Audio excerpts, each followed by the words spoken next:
नमस्कार दोस्तों, SSC GD 2024-25 की तैयारी के लिए आज हम लोग हिंदी सिलेबस का पहला टॉपिक संज्ञा को लेकर चल रहे हैं, जो कि एसएससी जीडी की तैयारी के पॉइंट ऑफ व्यू से बहुत ही इम्पोर्टेंट है। तो यहाँ पे हम लोग इधर उधर की बातें ना करते हुए हम लोग डायरेक्ट अपने जो है टॉपिक पर चलते हैं। तो यहाँ पे सबसे पहले संज्ञा का परिभाषा दिया है कि जिस शब्द से किसी व्यक्ति, वस्तु, स्थान, भाव इत्यादि का बोध हो उसे हम लोग संज्ञा कहते हैं। ये तो खैर हम लोग बचपन से पढ़ते हुए आ रहे हैं।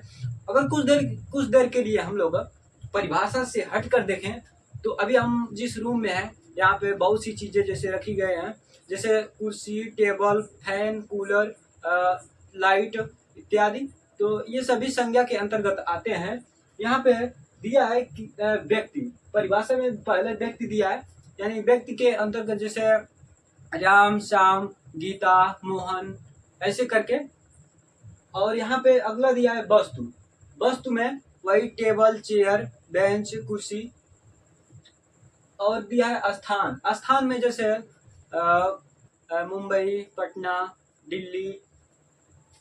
यहाँ पे अगला दिया है भाव। भाव एक अदृश्य चीज है, दिखाई देने वाला चीज नहीं है और ना ही इसे हम छू सकते हैं। इसमें खुशी आ जाएगा, दुख, प्रेम, घृणा। अगर प्रश्न आ जाए कि मूल रूप से संज्ञा के कितने प्रकार होते हैं, यहाँ पे दिया है मूल रूप से संज्ञा के दो भेद होते हैं। यानी मूल रूप से संज्ञा को दो भागों में बांटा गया है। पहला यथार्थवाचक संज्ञा और दूसरा भाववाचक संज्ञा। भाववाचक संज्ञा यानी अदृश्य रूप, यानी जो दिखाई देने वाला न हो, और यथार्थवाचक संज्ञा में जो दिखने वाला हो। इसमें पहला रखा गया है व्यक्तिवाचक संज्ञा, दूसरा जातिवाचक संज्ञा, तीसरा पदार्थवाचक संज्ञा या इसी को द्रव्यवाचक संज्ञा हम लोग बोलते हैं। चौथा दिया है समूहवाचक संज्ञा या इसी को हम लोग समुदायवाचक संज्ञा भी बोलते हैं। भाववाचक संज्ञा में जो दिखाई देने वाला नहीं है वह भाववाचक संज्ञा के अंतर्गत आता है। तो अब हम लोग आगे बढ़ते हैं दोस्तों। और हम लोग प्राचीन हिंदी के अनुसार संज्ञा को देखें तो इसको 5 भागों में डिवाइड किया गया है: व्यक्तिवाचक, जातिवाचक, भाववाचक, द्रव्यवाचक और समूहवाचक। यानी इस समय के जो विद्वान थे इसको इसी तरह से डिवाइड किए थे।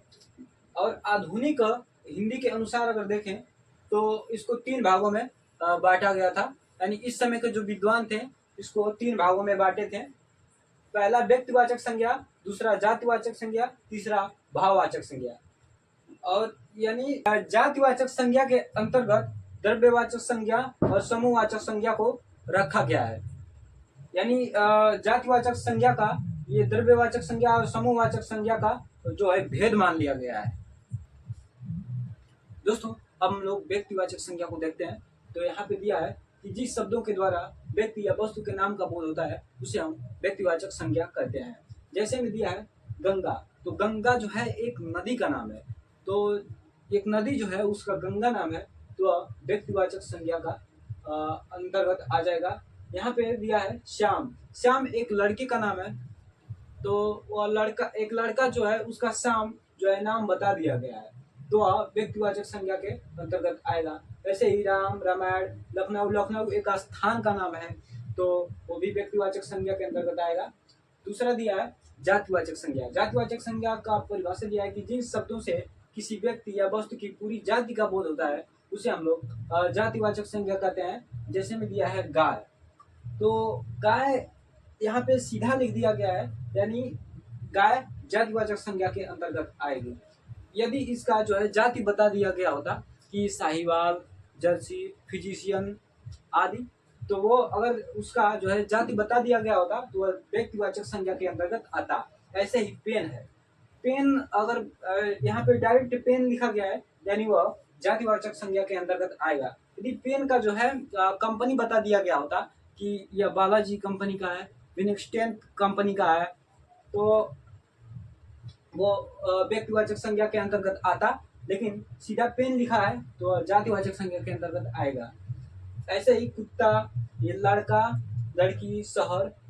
दोस्तों अब हम लोग समूहवाचक संज्ञा को देखेंगे। दिया है जो शब्द किसी समूह की तरफ इशारा करे उसे हम समूहवाचक संज्ञा कहते हैं। जैसे में दिया है परिवार, तो परिवार में तो आप लोग जानते ही हैं कि परिवार में कौन कौन रहता है। ऐसे ही सेना हो गया, गुच्छा हो गया, जैसे अंगूर का गुच्छा हो गया, ढेर जैसे किसी चीज का गट्ठर, जैसे धान का बोझा हो, गेहूं का बोझा हो, तो एक जगह उसको रखा गया होता है तो वह एक ढेर कहलाता है आदि। अब हम लोग द्रव्यवाचक संज्ञा को देखेंगे। इसमें दिया है कि ऐसे शब्द जिसे किसी पदार्थ या द्रव्य का बोध हो उसे हम द्रव्यवाचक संज्ञा कहते हैं। जैसे दिया है दूध। तो दोस्तों, क्या दूध को हम गिन सकते हैं? क्या तेल को गिन सकते हैं या डीजल को गिन सकते हैं? यह तो एक द्रव्य पदार्थ होता है, द्रव पदार्थ होता है। ऐसे ही सोना जो है एक पदार्थ है, चांदी, लोहा आदि। यहाँ पे पांचवा दिया है भाववाचक संज्ञा। तो जिन शब्दों के द्वारा भाव का बोध हो उसे हम लोग भाववाचक संज्ञा कहते हैं।